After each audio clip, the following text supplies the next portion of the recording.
This is Apollo Saturn Launch Control. We are now at T-minus 8 hours, 58 minutes and counting. We have resumed the count after our built-in hold. We resumed at 1:22 a.m. on schedule. As we pick up the count, we'll be preparing to clear the pad as preparations are made for loading cryogenics aboard the Apollo Saturn V launch vehicle. The cryogenics, liquid hydrogen and liquid oxygen, will be loaded beginning at about the T-minus 7-hour mark. We have a new weather forecast, just came in. The front, which began passing through here late yesterday and been here since that time, has slowed down somewhat and is not expected to now move through by launch time, as was earlier predicted. However, this is not going to be a constraint to launch as presently viewed. We'll be looking for winds 15 to 20 knots. This is at the 60-foot level. There will be a 30% chance.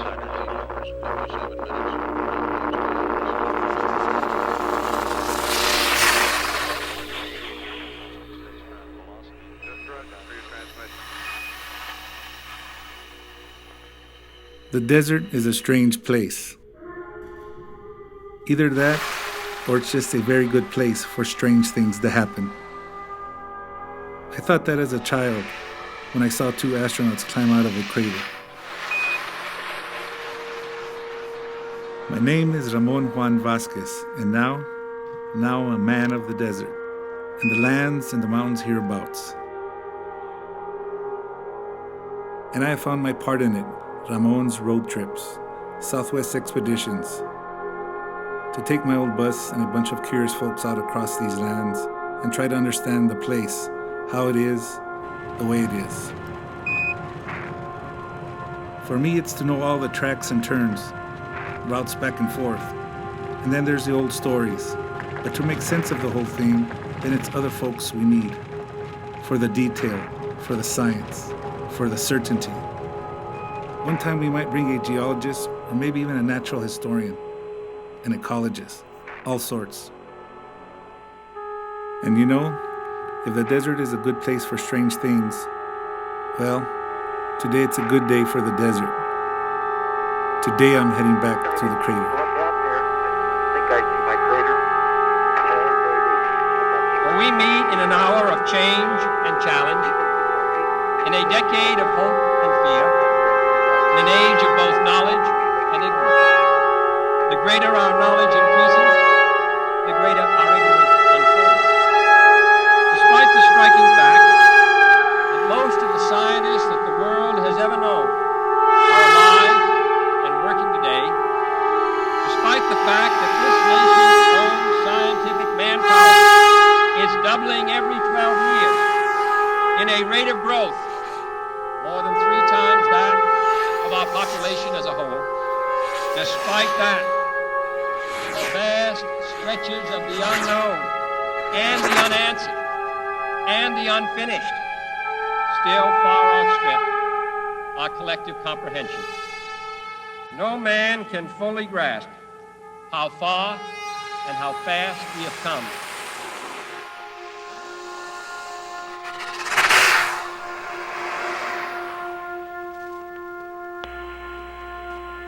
You're listening to KTAL Radio, 101.5 FM in Las Cruces, and I'm Nan Rubin. And today's the day for a trip to the moon. If you haven't booked a ride already, we're talking about Ramon's bus trip out to Kilbourne Hole. 50 years ago today, astronauts Pete Conrad and Alan Bean of Apollo 12 headed out to the same crater. That was a training mission, the 9th of April, 1969. So Ramon is marking the anniversary with his own trip to the moon. But he's also taking geologist and sometime astronomer Dr. Anna Hollis. Anna will talk about Kilbourne Hole as well as the moon and the history of its exploration. But she'll also be there to help with an experiment interpret. Ramon says it gives his moon trip a mission. And you know what? He's already blasted off. I'm Nan Rubin, and you're listening to Community Radio in Las Cruces, KTAL 101.5 FM.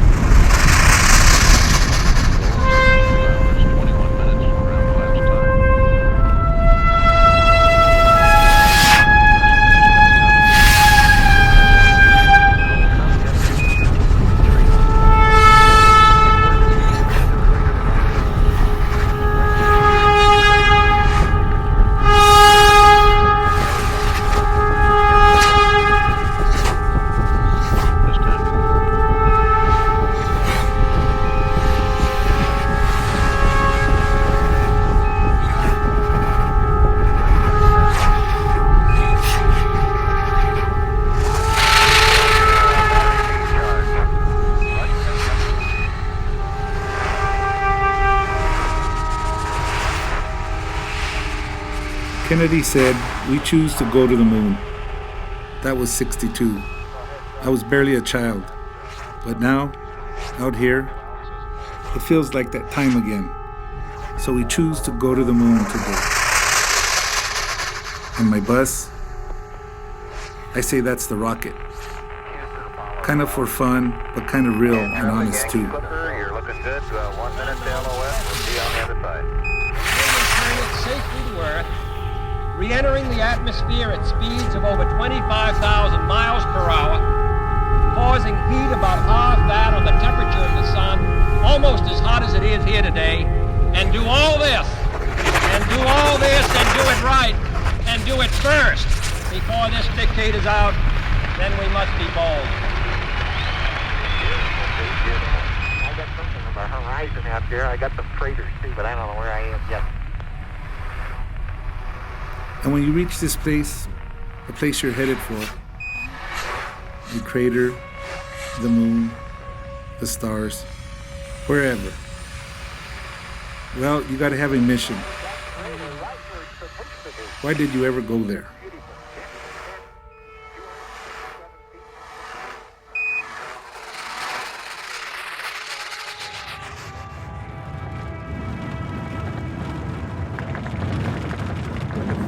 Was a pilot, so test pilot for NASA. He takes a pen and puts it, hangs it in there, and then flies the airplane.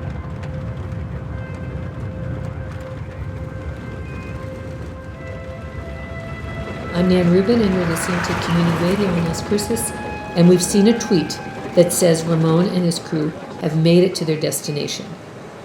I'm Nan Rubin, and you're listening to Community Radio in Las Cruces, KTAL 101.5. I just want LCD to the right level. Roger. Low level 3. Coming down at 2, okay. Start the clock. Roger, copy contact. John. Looking good. Watch today. Looks good out there, Dave. Looks good.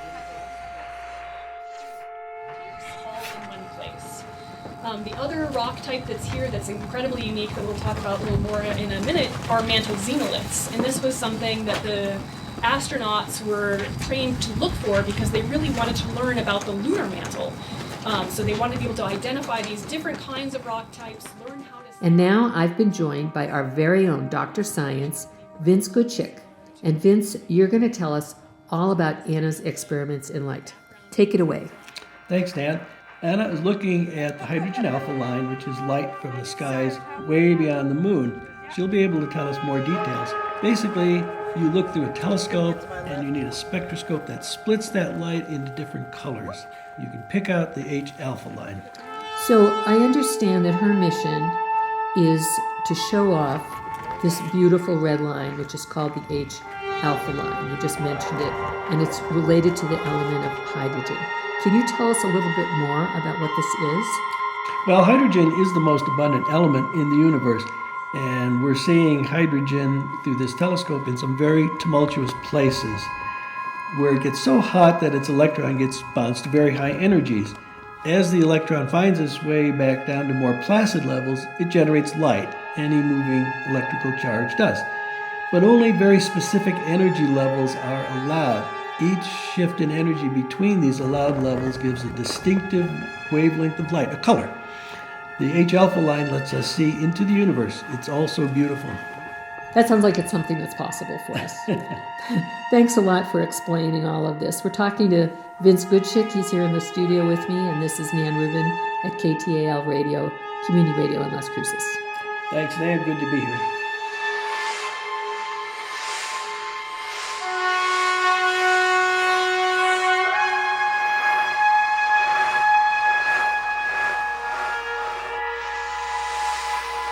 Intrepid, Houston. Go ahead. Well done, Intrepid. You got a bunch of happy geologists in the back room waiting to go. Say, we're standing by with a LEM consumables update and also standing by for your description.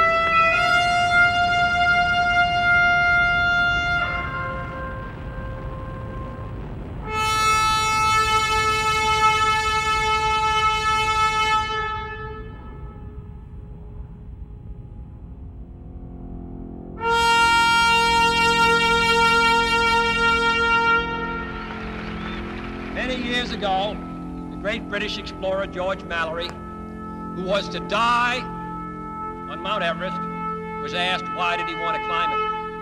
He said, because it is there. Well, space is there, and we're going to climb it. And the moon and the planets are there. And new hopes for knowledge and peace are there. And therefore, as we set sail, we ask God's blessing on the most hazardous and dangerous and greatest adventure on which man has ever embarked. Thank you.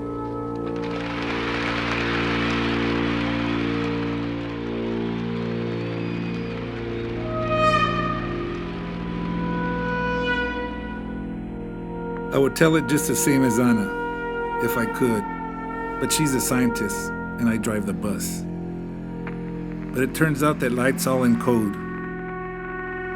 I'm talking about elements, hydrogen, nitrogen, plutonium. It doesn't matter. It all works just the same. It's all in code. All the elements and all the stars and all of the universe. Well, you got every shade of color you could ever hope to see or imagine, even out here in the desert. But on the moon, for our experiment, for our mission, we choose one color, one exact, one precise, one perfect red, like a thin red line in space, a red line all the way to the edge of the universe. All of this is true. A thin red line in space, and every star in all the universe.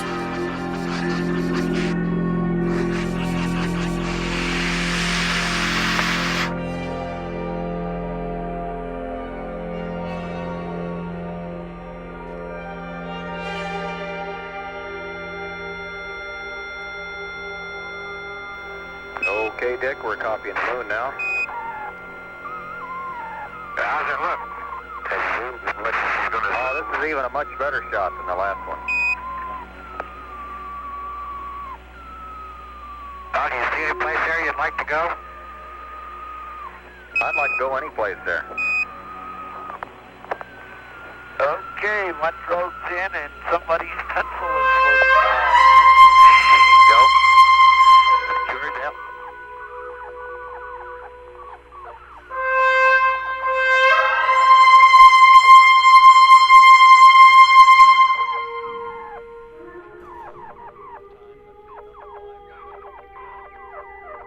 A red line in the desert? That's okay. Better than okay. It's a good place for strange things to happen. An extremely good place. This is full control. That was Alfred giving us The exploration of space will go ahead whether we join in it or not. Carol de la O, La Mesa, New Mexico. We have felt the ground shake and the air shattered. Tracy Holton, Seattle, Washington.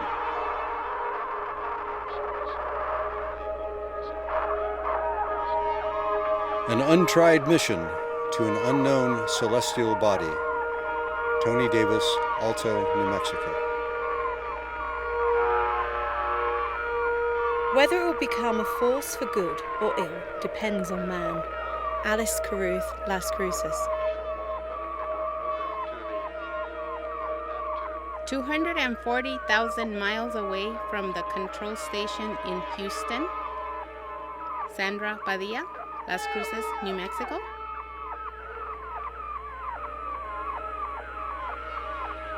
Vast stretches of the unknown. Joyce Westerber from Alto, New Mexico.